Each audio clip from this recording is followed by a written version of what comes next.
no Michigan. We tapped in with DJ Snoop and he told us to spin again. Can't get off that hit again. I see watch no Michigan.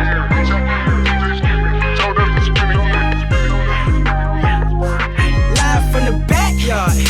The backyard, live from the backyard, the backyard, live from the backyard, the backyard, live from the backyard, the backyard, live from the backyard, the backyard, live from the backyard, hey the backyard, live from the backyard, the backyard, live from the backyard, the backyard. Oh yeah, man, we back again, man. You already know what it is. It's live from Bama Backyard. Yes, I sir. am Hackett. DJ Snoop. We got a special guest in here. Special guest. When I say a legend, not just in the city, but the Gulf Coast, man. Right. You ride through the city, if you see an event going on and you wonder who throwing them tracks together like that, Yeah. 9 times out of 10 is him. Who's scratching like that? If you in your car, you on 107.3 B, you like wondering who throw the mixes together for the throwback mix. Yes, sir. 9 times out of 10 is him. DJ Rodski. But one thing about it, when you listen to him, ain't no Willie Lynch mentality, man. No slaves allowed, man. No slaves allowed. We rocking with the mothership that's on DJ Rodski. What's up, man? bud? Appreciate you coming through, man. Appreciate you. Yes, Hey, we've been waiting on this one here, man. Yes, sir, man. It's a humbling experience. Thank you for having me. Oh no, anytime, man. Anytime, Yes, sir. anytime, man. But we do got to start off like this, though. Oh. We got to give you your flowers right here. You can smell it. Because there's so many times you supported us. So many times you showed up, no question asked. Yes, sir. One That's phone fact. call. You like that lawyer commercial. One call, that's all. For real. It ain't too many people that'll hit that slab and ride on 45 to sit there. Right. I appreciate it. I know how important it is to support our people, not just by talk, but walking the walk, you know. Yes. And I'm serious about making my word bond as a Muslim and a member of the Nation of Islam. My word is my bond. Yes. And I'll give my life before I get my word. Fact. Oh, yeah. Fact. That's Oh, what's up, man. I appreciate Yes, that, sir. man. He always Absolutely. showed support in my DJ career. He's sir. always there to give me good advice. Absolutely. When me and Hackett had that Stop the Violence block party, Cool, you what the up? first one showed up. Yes, sir. Even though you had something to do, That's that same day, you still made time to show up. Absolutely. That's very important, especially I know now. my boy E. Jones was happy to see Yeah, yeah, I remember that too. That was a good one there. Absolutely, man. Yes, sir. Oh yes. So we always show support back. When he had his father-daughter dance, I was sir. there to help set up. Absolutely. All the parties, all the misses he made. Yes, sir. We was there to support you on the DJ battle, Yeah, man. Yes, that sir. DJ battle. Yes, sir. Hey, man, them were legendary. Yes, sir. Right. Feeling- You and Tick, man. Yes, sir. The feelings mutual, brother. I appreciate everything always. And I had you both times too. Yes, sir. I meant to say, though, 2-time champion. Yeah, I got robbed on that segment. That's what I'm saying. Hey, It was all fun. It was a great night. Yeah, It was a great yeah. turnout. That's Like good. the whole city came That's out. good. Positive. Yes, absolutely. And it was positive, clean fun. So I appreciate that, man. You know, I was just reflecting, man. Like Monday, I turned 57 years old. Like I'm almost to 60. Happy birthday. Happy birthday. Yeah, and like for me, like just still being relevant. Yeah. At 57, I've been doing this since I was 8 years old. Wow. You know, when I was in New York, when hip hop first was born, August 11, 1973. Okay. In the Bronx, which history is repeating something because history and hip hop is celebrating 50 years this year.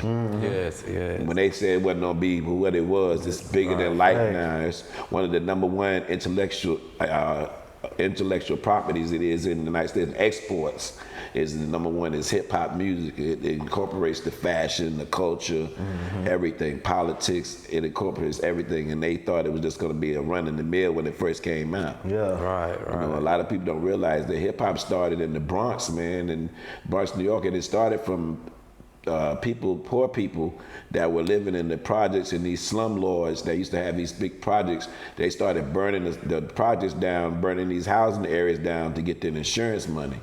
And nobody wasn't saying anything. And the brown people and the black people there started making noise by putting these songs together, putting these chants together. And then a young man by the name of Kool Herc came from Jamaica in the West Indies, and he started bringing these big speakers, like big box speakers and have these things outside so that the young people could have a way to, you know, get rid of all that anxiety and that hurt and that pain and that frustration. And they started taking 2 records and putting them together and having the break. They called it Get Down in the record. The Get Down is like where you hear a maze, but before I let go, then you hear doom, doom. It's just the bass line. So that's where they started, and they said, we just keep this bass line going, and then we'll have somebody rap over it. So Grandmaster Flash came up with a way with how he could keep it going, but also he needed a contraption that can keep it going without having to start over. So this way it came in with this mixer. And the mixer had a crossfader. So they would mark the record where the Get Down part came at. And he could just keep it going. Just keep it going. Just keep it going. And that's how hip hop was born there. And like, you know, I grew up right there when it was the battle, when you had not gangs, but we had like, we had teams, we had crews. And then we have the, like, it'd be the Maysville crew against the Pritchard crew. The up the bay, the down the bay crew against the Tomerville crew, and they would battle with rappers. We had rappers and they had the DJs, and whoever lost, they would either put up your sound equipment or put up your sneakers or whatever. And Lifetime, brother walking away from there with no shoes on, or no turntables, no microphone. And you know, I fell in love with hip hop, and you know, we took old records and just kept them going back and forth, and that's why I grew up in that era, man. I came down to Mobile. And when I came down here, I remember the first time I came down here, like I had learned how to DJ scratch backwards, my hands backwards. And they had 93 BLX was over right there across the street from the Math and Science building before they moved out to Cumulus when it was owned by a black-owned operator. A lot of people don't know that 93 BLX is not black-owned operated now, but it was owned by April Broadcasting, Mr. Williams. It was a single black man. That's when it was the beat of the Bay. When it was Skip Cheatham, Alex Gavin, Chuck Nobles, J.B. Lewis, Morgan St. Clair, and even Steve Harvey used to come and make guest appearances on the show, you know. So that's where I started at, and they had a big battle, and all these DJs came in. Greg Street, y'all remember Greg Street? Greg KP now, and Greg KP, him and Skip Cheatham, they was rolling in these big old speakers, and Dr. Ray, they was bringing these big speakers, and I just moved down here. So all I had my turntable and my mixer, and I had one little guitar amp. My guitar amp must have been about this big, and I just plugged my thing in, and I tore the frame out there. Just be honest, and they'll tell you that today, and like maybe a week and a half later, the program director of BLX, who was Tony Brown then, he got in touch with me and say, man, we like what you did, man. We want to know if you would like to come on and do a mix show, because Greg Street was doing on Saturday night. We need somebody to do Friday night. So I said, yeah, I'm just trying to get down here, and I got in there. I started doing the mix show. Back then, mix show, we was on reel-to-reels in the back of the production room where we had these big reel-to-reels. You had to take the little crayon and splice it and use the razor blade and connect them, and it was just so much to it. Like, throwback. Yeah, throwback. Way back. Like, blow the dust off when it was vinyl, you know? And I started doing that, and you know, as the career progressed and everything, Greg Street moved to Houston, and then he moved to Atlanta, became the 6 o'clock Greg Street, and I kept doing what I do. Unfortunately, you know, I got caught up in some stuff where my cousin, who's a female, her fiance was a drug dealer, and all the time we used to go over his house and they would set it out. You know, he set everything. We had to pay nothing but weed and drink and all that. That's when I used to smoke and drink. and we used to get high. And then one day he asked me, man, hey, drop this package off for me. I'm gonna give you $200. So, you know, I'm 18, 19, $200. Yeah, that was a lot. I dropped that off, and it just so happened I dropped the package off, and like a year, maybe 8 months later, he got caught. And he told on like 30 people. And guess who was he? And I happened to be one of the persons he told on. Back during that time, it was the crack era. And it was a thing called conspiracy, where 1 or 2 people conspire together, and then they don't have to catch you with nothing, but they can get one person to flip, and they said, and they can lock you up. And unfortunately, that's where I was at the height of my popularity in Mobile, and I was like DJing like 7 days a week. But I'm like 23 years old, and that's when Mobile was such a supportive, group of people that came out every night. Like, we partied because we was young then, and it wasn't all the things and the killing and all that you have now. And like Monday would be at JR's, I'd be DJing. Tuesday I'd be at the Galaxy. Wednesday I'd be at Cheers. Thursday I'd be at the Supermax. Friday I'd be at the Palladium. Saturday I'd be at Venice Beach Club. And then Saturday afternoon I'd be at Venice Beach Club. Then we'd leave there and I'd come and I'd DJ at the Solid Gold. So I did that 7 days. So it was, but you're young. When you're young, you don't know what sleep is. Yeah, you can do that. Now I get old, I'm walking, damn, my damn knees start hurting. You know? But back then it was fun, you know, you're young, you like, you're running wild and you don't know what sleep is, and you get up and you go, and you get up and you go. And I was making a lot of money, but I was blowing a lot of money. You know, and I look back now after my whole career, which is at the end pretty much, and I know I made at least $3 or $4 million, and I'm not lying. But when you don't have the mind and the business, you just look back and say, all that money I could have had, but you know, you live and you learn. So, you know, I did that. Then I got, you know, Ray, the heavyweight champion, he came in one day and said, hey, man, you know, why don't you come here? I'm thinking about doing something called Funky Fat Friday, where we come in the morning at 6 in the morning on Friday morning and let you just get down the turntables, and we go from 6 in the morning to 10, and when I get off the air, and we just have a big party.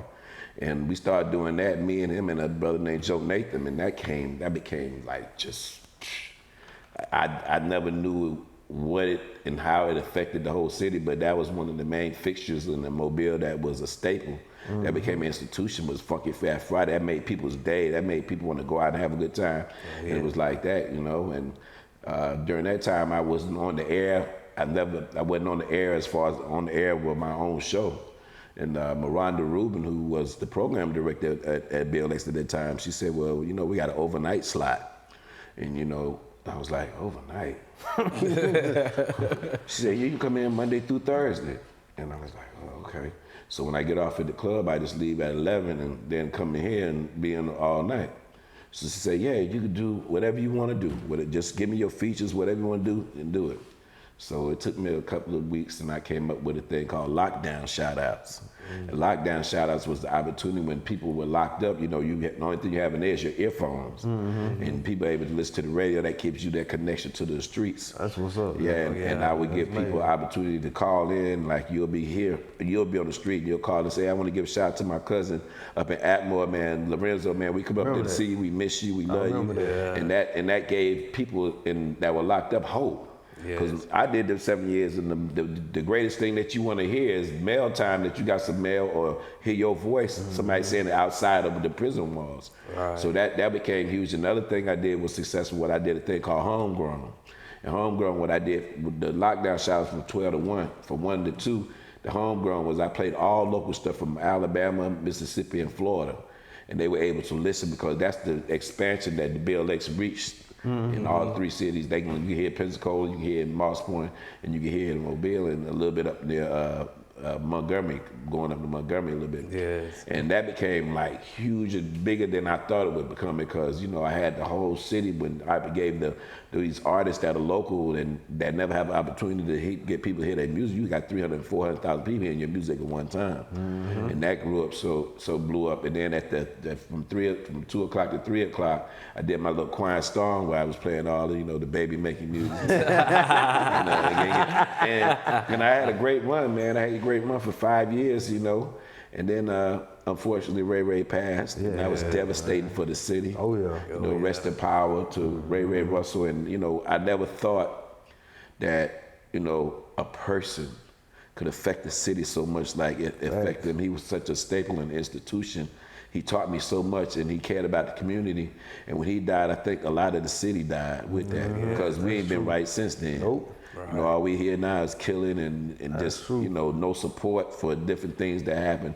And when he died, that happened. So, you know, after he left, it was kind of hard for me to maintain and stay over there. And then the management changed and everything. And then they say, well, we want to do overnights, because they was trying to, you know, cut budgets and everything. So I eventually left there, and then I got on at 107.3 The Beat with Ariel. Big shouts out to her. And I just do the mix show now, which I'm good with, you know.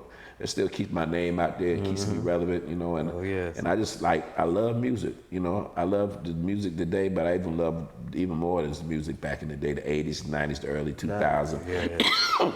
Because to me, music music gives you emotions. It gives you emotions, fond memories. It gives you sad memories, but it gives you these things that make you reminisce about certain things, and it can bring joy, it can bring hurt, it can be pain, but all of it is affected because it all has a universal code that we all can, and it crosses all barriers of ethnicity and everything. You know, we all are tied into the music that we listen to. Right. You know, and that's one of the things that we share, that we have a common denominator with. You know, so that was a good thing. So now that's where I'm at now, and you know, I'm more appreciative. You know, when we used to be back in the day, my mom and them would say, "Well, y'all don't know nothing about this music right here." they be listening to Al Green, Al Green, and you be like, "Man, they tripping." Yeah. But now, when you get older, you have a better appreciation because you actually listening to the words. Right. And the words have so much more meaning in the world. It's so cold now. The world needs more love and more harmony and more peace and more vibrations on that vibration level. And a lot of people don't realize that the vibration of music controls how your attitude is. So that's where you get to killing. And if you constantly hear somebody say, "I'm gonna kill you, I got a stick, nigga this, and nigga this, bitch," and it's just constantly like that, that vibration is gonna tap into your subconscious. And it's for the young people that are not able to control their emotions like many of us are when you get mature. You know, they'll ride with it. Before you know it, I done drunk some, I done popped some, and next thing you know, before I realized what I've done, it's too late. Exactly. And the repercussions are there. So I think that's where we are right now. But, you know, I'm pretty satisfied where I'm at right now, you know, in my life. I've always been a community activist, always mentored young men, you know, and right now I'm working even more in the Mobile County public system and in the public schools. And where we at right now, Taylor Park, you know, I have a summer program. It's called Broadcast University. Okay. I teach young people ages 12 to 17 about radio, how to produce commercials, how to use the different software in order to do that. And also, we teach them how to get their LLC. We teach them. Teachers, yeah. And I work with a young man, Carter Tax Services Solutions. He helps me with the young people getting that, teach them credit literacy, and I was able to get certified as a credit consultant where I learned credit myself. And I was like, man, if I learned credit in the 6th, 7th, 8th, 9th grade, I'd been beast mode. I had to wait till I got 54 years old to learn about credit. But that's how they do us. They keep us ignorant to the facts, the information. You know, so that's right.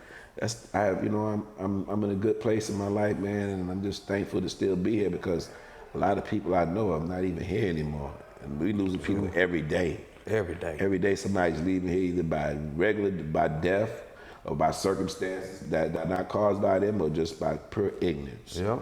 You know, so every day above ground is a blessing, and I try to live and make sure that that me being on this earth, that me being in existence on this earth is justified by me being here to serve God's people in whatever capacity He has me to serve. So that's where I'm at.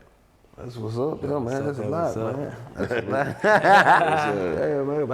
Like you said, man, I remember a lot of stuff on BLX, man. BLX used to be like you said with Ray. I remember when he used to do the coach. Yeah, because he always had the local scores of the game. Yeah. You know what I'm saying? He hated Alabama. Yeah. Ooh, he's aware Alabama. To this day, I find it on YouTube. Every time Alabama lose, I play that.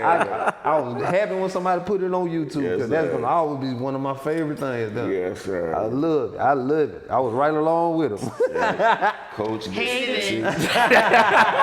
Roll Tide. Yes, sir. Coach, Miss Essie, Taekwondo.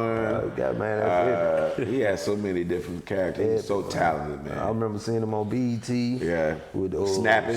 Ricky Smiley. Man, he's a legend, man. And I was listening to Steve Harvey one time, and he was talking about BLX. When he was talking about the first black comedy night, he said it started in Mobile, Alabama. He said he got with 93 BLX. Yeah. And we did a comedy night where he charged everybody 93 cents to get in. But he said, he got the crack of jokes talking about how folks was complaining because they ain't get the change. They didn't get their 7 cents. They didn't get that 7 cents back. I said, man, that was true though. He did it on Government Street. Yep, I remember that. I remember that business. I said, man, them some good memories, man. It's good times though, man. But can you recall the first time you ever touched the turntable that you be like, that's it. This is what I want to do for the rest of my life. Well, I remember my uncle took me to Nassau Coliseum, and I was about 6 or 7 years old, and he took me to see Run DMC. And when I seen Jam Master Jay up there at the top of the balcony, at the top of the stage, all up there, he was doing run, run, run, run, run, run, chicka, chicka, chicka, run. And he was getting ready to bring Run DMC out.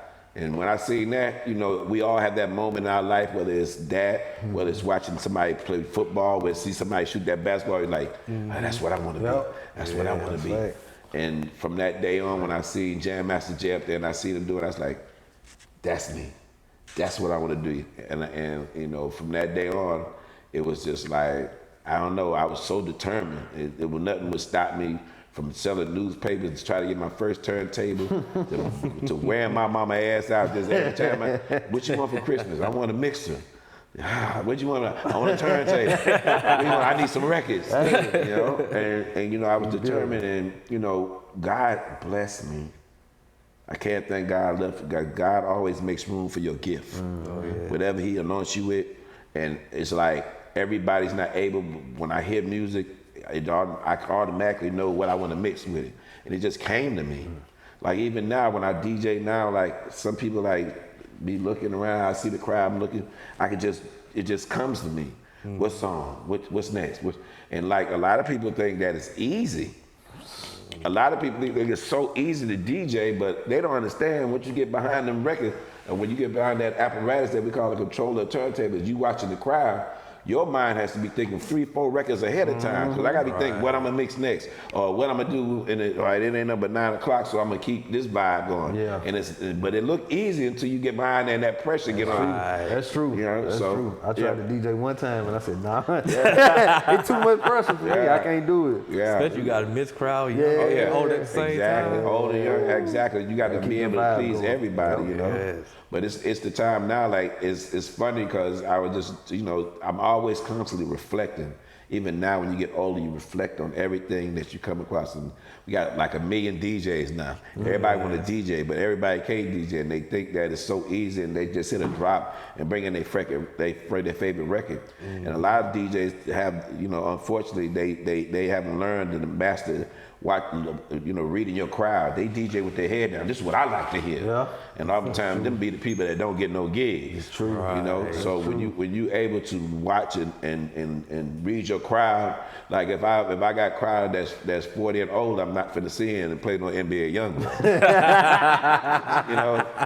It's just not gonna happen. Because they don't want to hear that shit. You know what I'm saying? But now if I got a 40-year-old crowd, I can always win with Maze with a 40-year-old or older crowd. I can always win with slides for the females if I'm so these are marquee things that these are staples that that I can use in tools.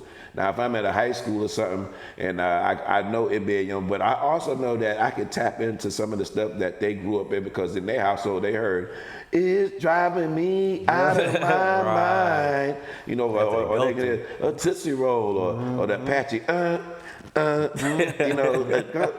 these are certain things, but these are keys that we always pick up from learning, from progressing, and from keeping these things in our mind. A DJ's mind is like a computer. It's like a hard drive that you have to constantly save different things that, I go to see different DJs DJ, and they play a song. And I take a mental note. Oh, that got them like that. Oh, that's hot. Okay, and then by me being older and having to step on music, like it's funny now because music changes so fast now. Yes. Just when you think you got the whole playlist, somebody like, nah, you ain't got that little buddy. You ain't got that young computer. Everybody is little or young now. This they names now, and you be like, man, but damn, I thought I had everything. Because and it's unfortunate, and I hate to say it, but the truth is like.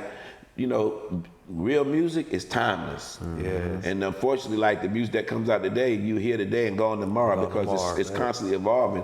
And like some music is timeless, like no matter what, you can put that boom, boom, boom, that back of the ass up, no matter what. That's 1999. Right. But you can still play that today and get the same reaction. Right. And no matter age either. Yeah, you get that that make it say nah. There's just certain songs that you play that you can get that same reaction. That lets you know that those songs, that 80s and 90s, I don't care what nobody say, the 90s era, it smashed everything. You know, even though we got music 2000 and all that, but then from the 90s was the best music ever. That's why they call it the golden era. Yeah. You know, so that's true. But it's been an evolution, you know, and party music. Yeah, party music, good music. You know, make you feel good and everything. Yes. And even now, it was so crazy. I get to tell you a little story real quick.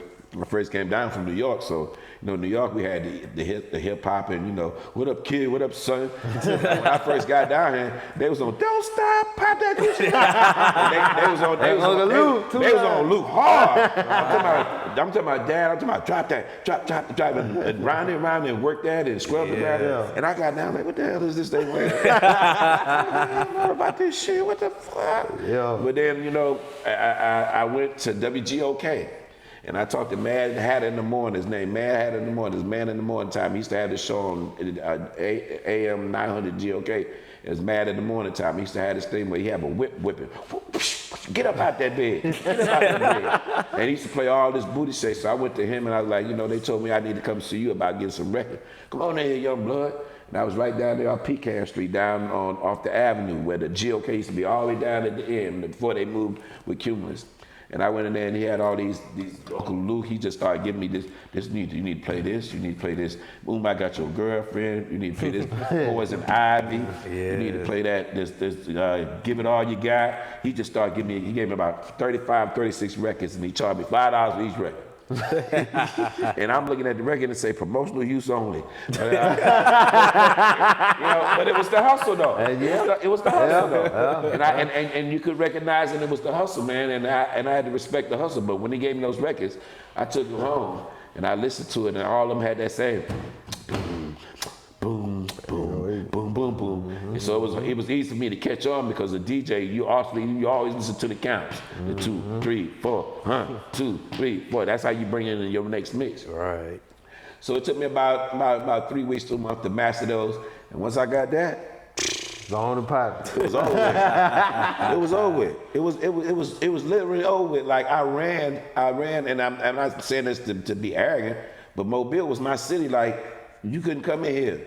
Comedy shows, Funk Fest, I did that like for like 25, almost 30 years. Yeah. This was my city. Like you know DJ Tech now, he's like one of the hottest DJs, most sought out DJs like that. Like the way his run is now, mine was like that for 25 years. So, you know, right now I'm okay with, you know, passing the baton. Cause I done had a great, everybody can't say that. Yeah, that's true. Everybody as a DJ. Exactly. Yeah. And I'm 40 years strong doing this. Yeah. Right. 40 years. Like still like all my weekends and everything are still booked up. I'm still gigging, like making good money. So it's a blessing. Yeah. And that's just, you know, it gives you a sense of pride. But one thing I never did was say, you know, I'm the best DJ ever, because it was always somebody that's better. Everybody said Michael Jordan was be the greatest.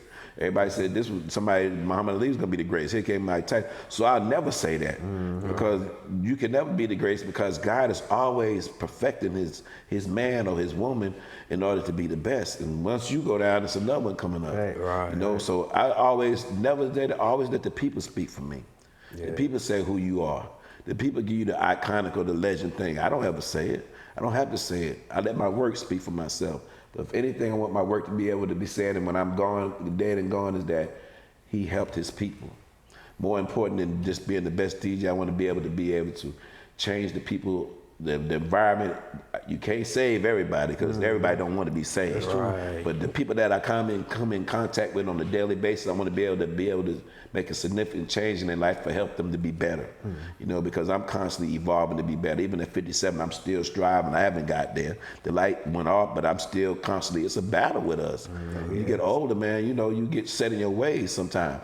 But you have to constantly know that you're still evolving as a human being. That's why nobody can judge anybody, because you're still in motion. Right. As long as you're still living, you can't judge. Now, when you die, that stops.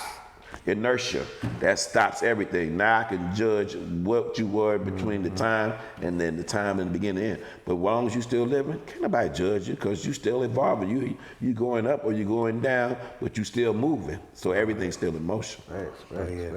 What do you think about the music scene in Mobile right now? Man, I'm so proud. Just like people don't realize, like per ratio meaning for the people that are in this city, we have one of the hottest cities, like believe better than Atlanta.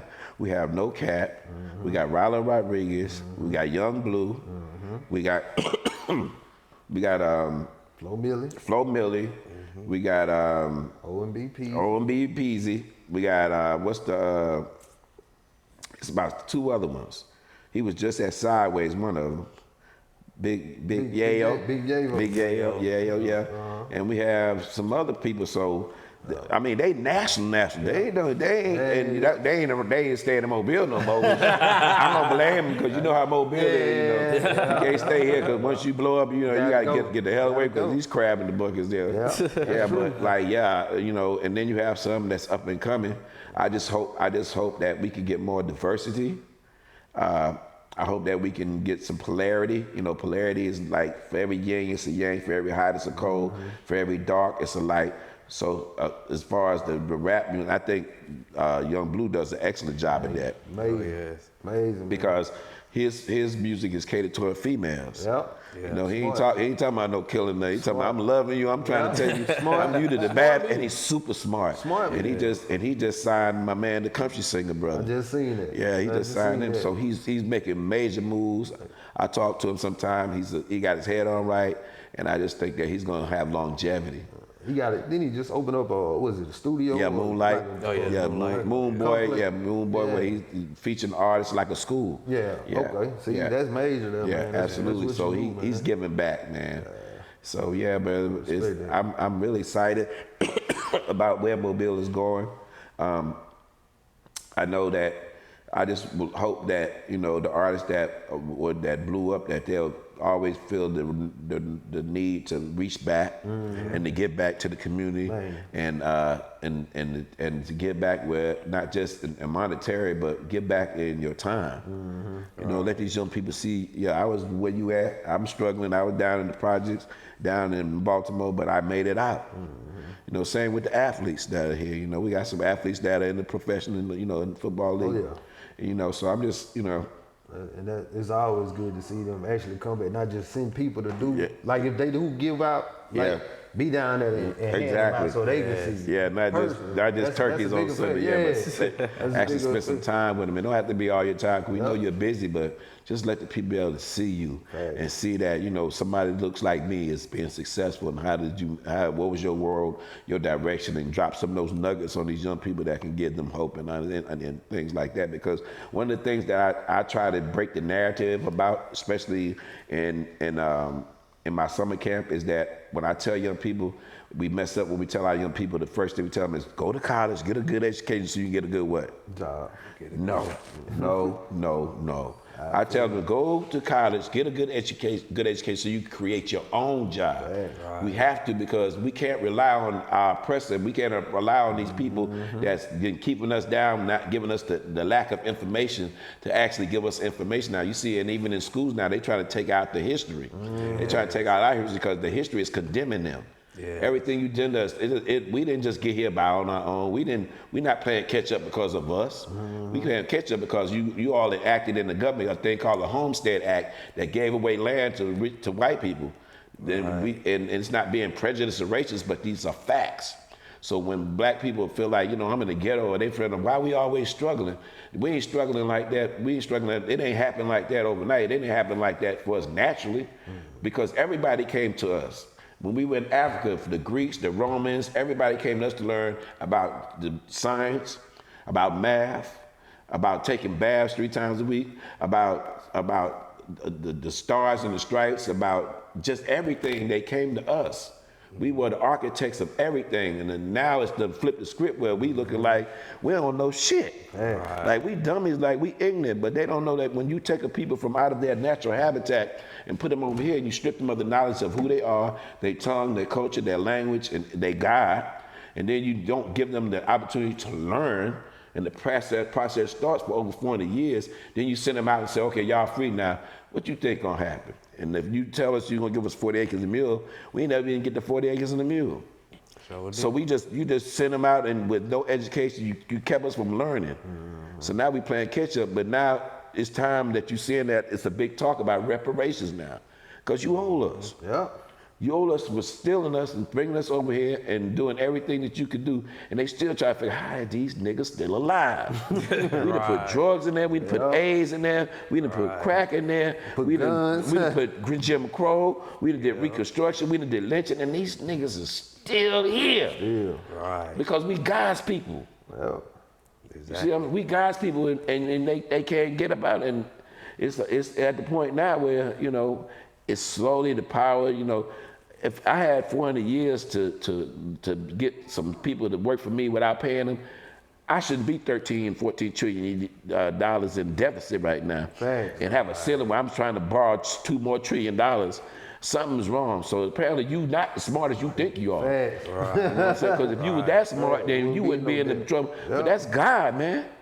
You reap what you sow. And karma is a motherfucker. Exactly. And right now you see that it's turning, and they losing their minds because they losing control.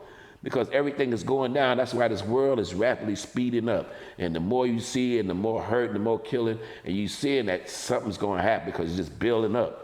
And eventually something has to give. And for our people, we're going to have to be in a situation where we have to be able to know how we can be self-sustaining. Because eventually you're going to have to be able to either produce your own food or have somewhere where you can eat, be off the grid. Because what's happens if they controlling everything and you ain't have nothing to eat? We got to learn how to eat to live. We got to learn how to be able to be disciplined about our diet and what we eat. Because everything that you got to understand, this is a wicked people, man. They capitalists. So anything they can do to make a dollar, they don't care about even their own people, human. So all these things, all these different rules and regulations from the Food and the Drug Administration, they lapse in them. Just don't worry about it. Put that meat out there, even though that meat is death and has carcinogens in it that give you cancer. Get the French fries, just a simple thing, French fries, McDonald's French fries. Over in Europe and UK, French fries, there's only 2 ingredients in French fries. Oh, yeah. It's the potato and the grease.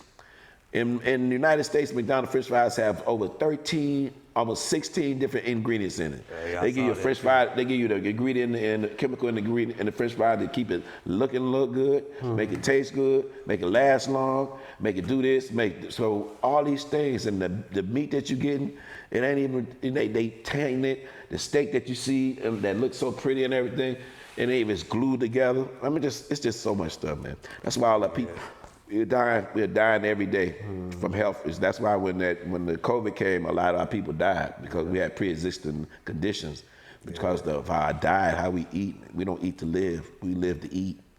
And, you know, everything's going to eventually, you know, this body we have, this temper that we have, we got to hold on to this. We got to treat this like, you know, that's just why I fast like 3 or 4 times every month, at least the first 3 days of each month. I don't eat anything. I drink water, and it gives your body time to let them toxins out. And then you come back behind that and you eat greens, because a wise man told me, if you want to live, you eat live things. If you want to die, you eat dead things.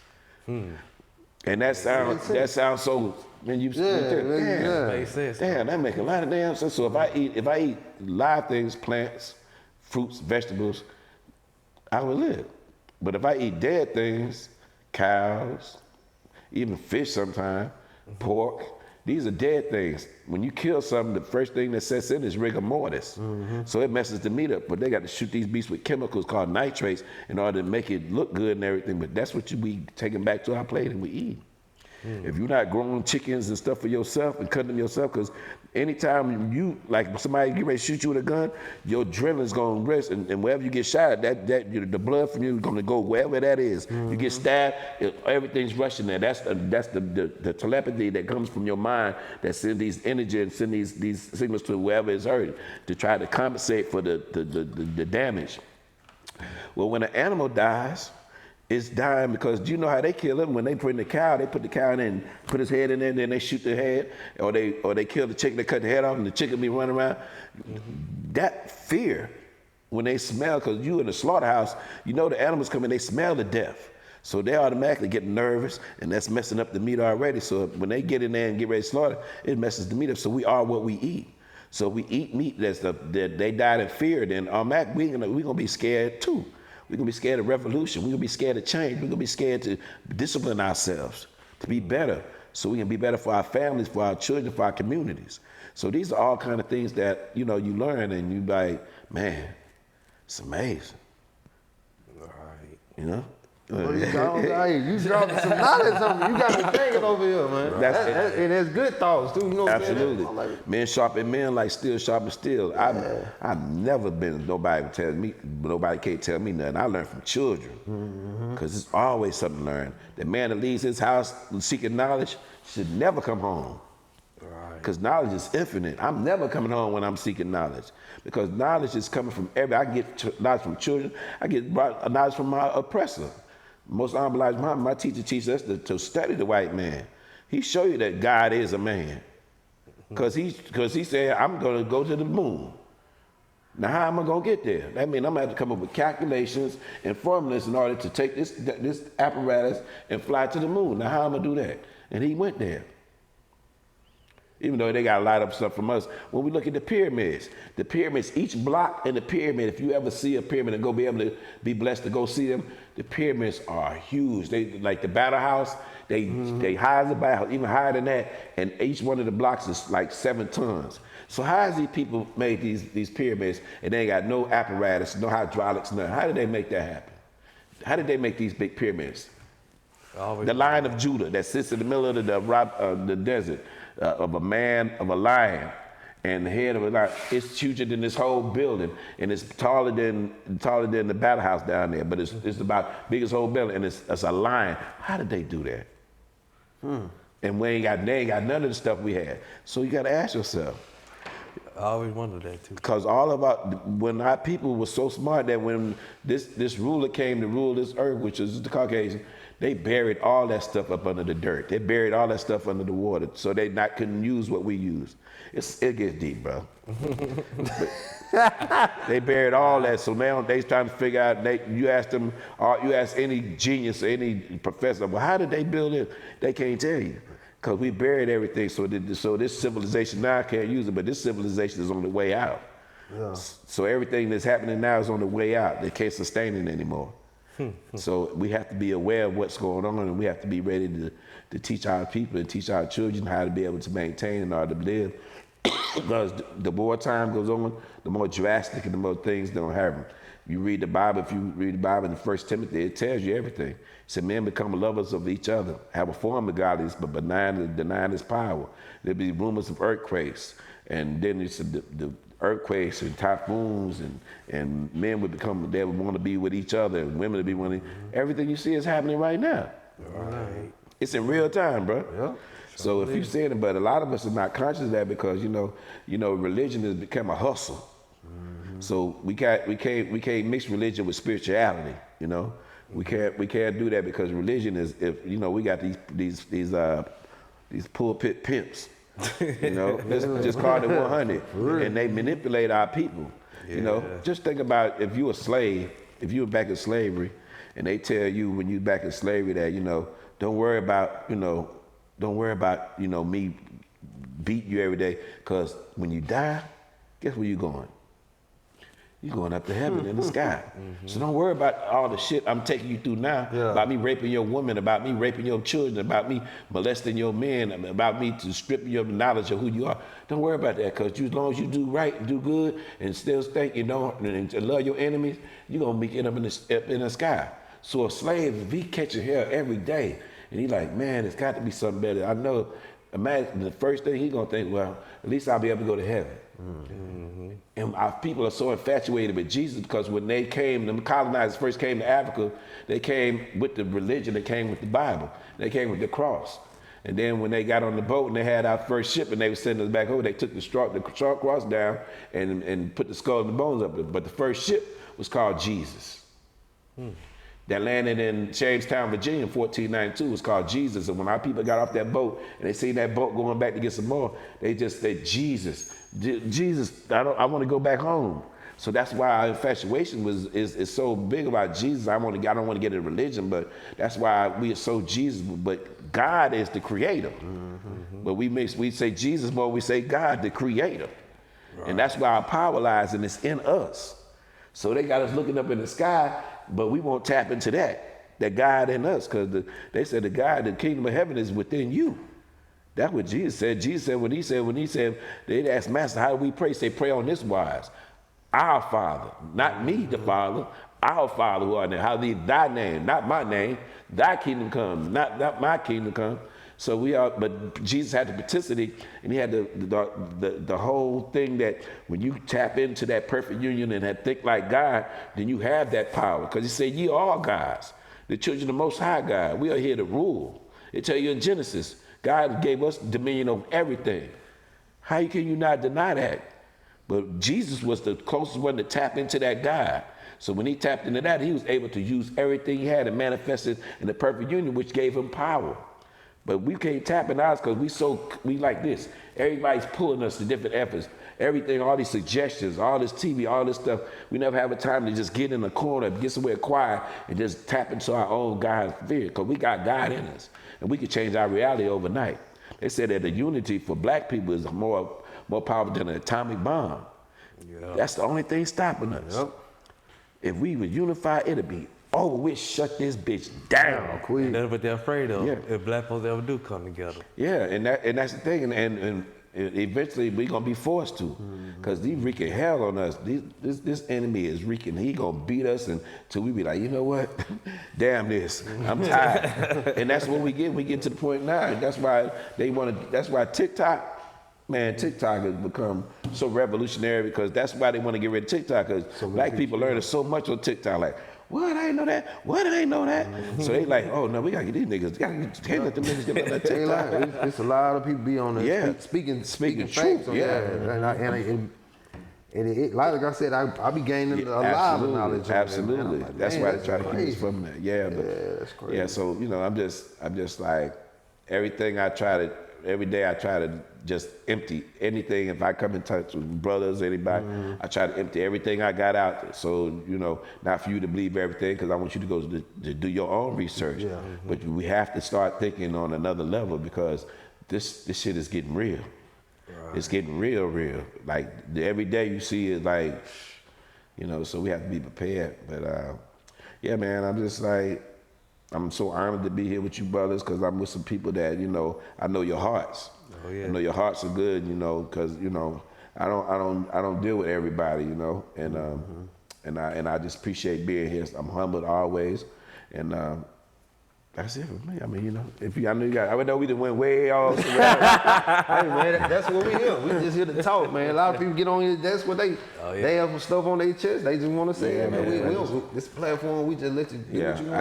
I just want our people to realize, man, we in some dangerous times, man. We have to be really aware of this. Like, we can't just live for the weekend. It ain't about partying no more. I mean, you want to be able to relax and have a good time, but at the same time, this life that we have is serious, and we only have one life. Regardless of what they say about you gonna go somewhere else, because ain't nobody ever came back and told me about nowhere else when they left. Or they tell me like this earth is 196,940,000 square miles. The circumference is going around 24,896 miles. Now the diameter is from the North Pole to the South, going straight down to 7,926 miles. Now they say it's the devil 7,926 miles in the earth, and he's sitting down there with a pitchfork and got some horns. Come on, bro. Yeah, bro. You can't, like our church, and that's why you don't see that's why the church don't have young people in it no more, because they ain't want to hear that shit. Even they understand it, like it ain't giving them what they need, Yeah. So we have to really be on top of that. Like 75% of our body is water, and 25% is matter. The same with the earth. We are just like the earth. The earth is 139,685,000 square miles of water. It's 57,255,000 square miles of land. What does the brain sit on? The brain sits on water. That's what your brain sits on. You cut that open, the brain is sitting on water. So we have to be conscious of Everything we do, everything we rotate, the earth rotates at 1,037 130 miles per hour, and it don't even look like it's moving that fast. But the gravitation and the gravity of this earth keeps us from just flying off it, but it's moving at 1,000 miles an hour. But it only takes a little streak of light to hit it at the equator in order to make this earth turn. And that's the same with us. It only takes a little bit of light for that light to go and be like, oh, and the light represents the truth. So, oh, I got that. Oh, see, I always be wondering, and then when that light goes off, you're on your rotator, and you're constantly turning because you're turning and evolving, and you're going through your seasons. The season go through four dips. That's winter, spring, summer, and fall. You're going through your seasons, and your seasons, hopefully each season will change you and mature you into a knowledge of self, because our children need to know who they are. Because if I knew who I was, if I knew in third, fourth grade, somebody was teaching me that I was the original man, that all people came from us, red, white, blue, brown, yellow, everybody came from us. We didn't come from no apes. We wasn't cursed to be no hue or wood. We are the original people. We were here 66 trillion years ago. The Caucasian only been here 6,600 years ago. That means 6,600 years. That's the only time he's only been here. We've been here forever. So for us to have this inferiority that they're better than us is totally madness. But that's how they flip the script on us. Yeah. But when you can go there, because I had debates with them, the smartest, the professors, and wore their ass out. They couldn't do nothing with me. Because I tell them, the black man, we carry the dominant gene. The Caucasian carries the recessive gene. Therefore, you can't take two white people make a black person. But from two black people, you can make a white person, which means albino, which means Indian, which means a yellow man. If you go to every nation that's been here, from China to everywhere, and you see who the original people were in that earth, wherever they was, they were all black people. That's true. So, but our children don't learn this in school.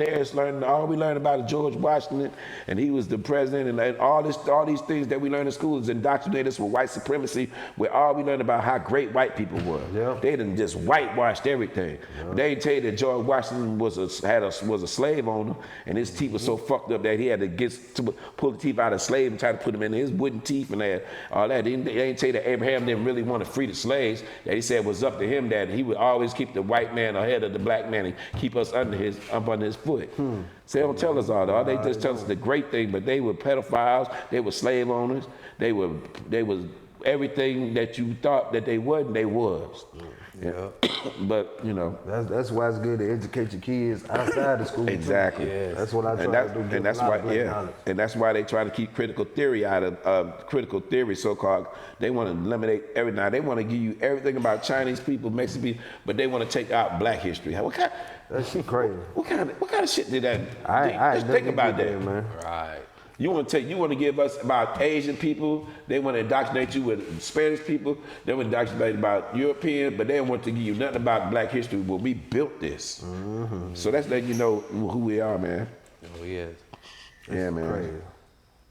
That's why I said a lot of things I've learned also about the Black culture. I learned when I went to my HBCU, which is Alabama State, which I hate that it took me that long to learn a lot more about my own culture. But at least you did. Yeah, you did. Big shouts out to Alabama State. Yeah, I love it. My daughter graduated, Miney Star. She graduated this year as criminal justice major. Yeah, so she graduated. We went up there. Big Alabama State. Yeah, big shout out. Big Alabama State. Yes, big shouts out to y'all, man. Oh yeah. That's why I be pushing my nieces and nephews to look into an HBCU. Absolutely. You get it.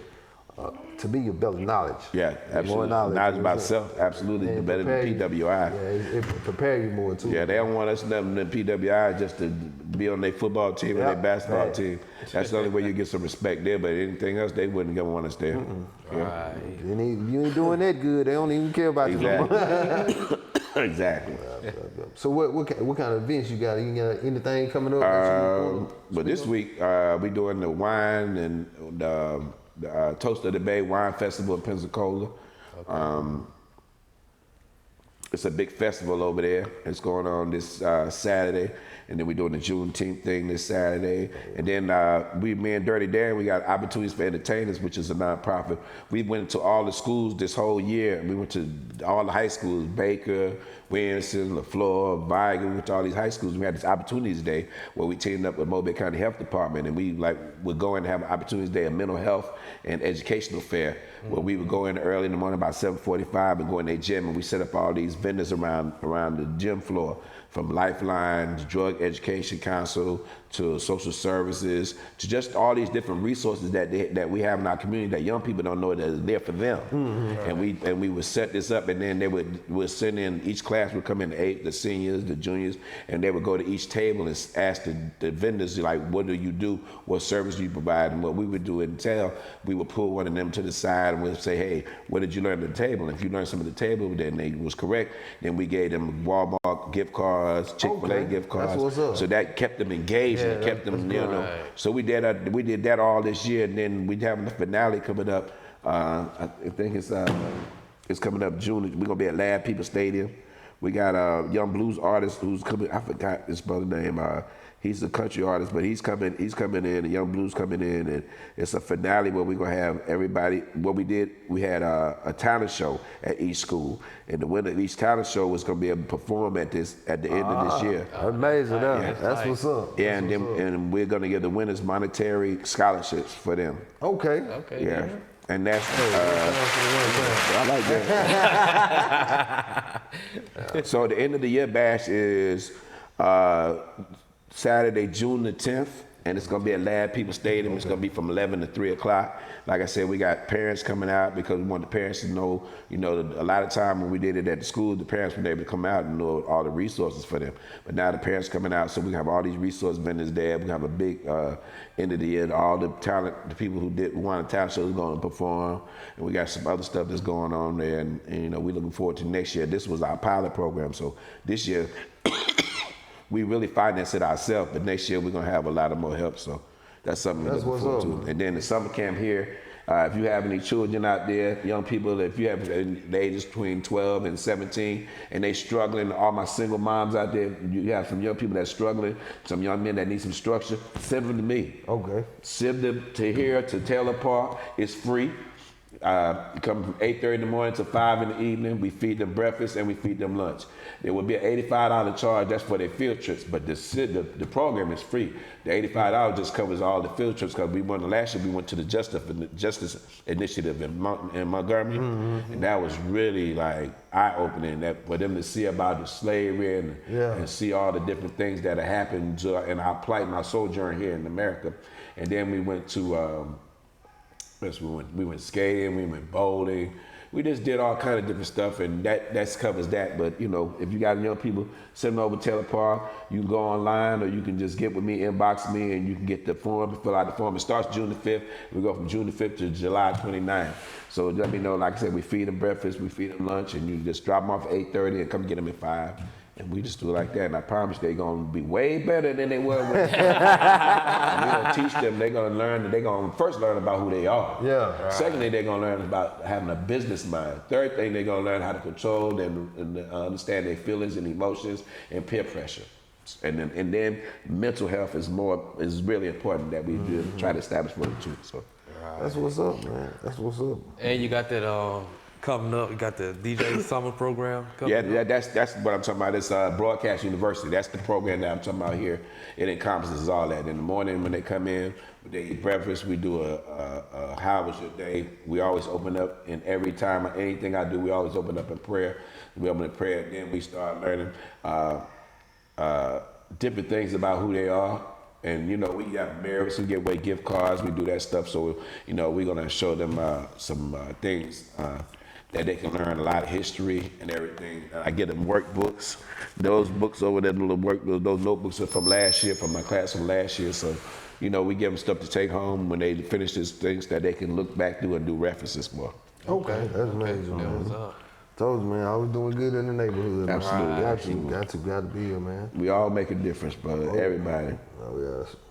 Man, we appreciate you, man. Always, taking up brother. your time, man. Come Listen, top it thank up you for with having us, me, man. Hey, anytime you want to get back on, man, you always. Well, I tell you, I definitely want to. I'm gonna bring you guys in to speak to my young people because one of the things that we do every Friday we have impact speakers. Okay. So I would like you guys to come in and tell them, about the podcast you do, and just tell them if that's what they're interested in. Give them some steps on how they could do that. Okay. And I'll be calling you guys and booking you all to come up with me. Oh yeah, anytime. It's retro, man. It's Hey, retro. We go back and forth, man. That's how we do it, Hey, man. Yes, sir. facts, man. Yeah, we always down for that. And even more, we want to get out there for the community, do the same thing. Absolutely. Hey, anytime you have something going on, you need us to pull up, we'll pull up. Oh, absolutely. Anytime. We definitely do that. Especially for Absolutely. something in the community, man. Yes, Absolutely. yeah. I love giving back. That's one of the main things we do in Central Area. You ask anybody, me and him always throwing events. Like I got a day we do in March for my brother called Month Mode Day. My brother passed away from suicide.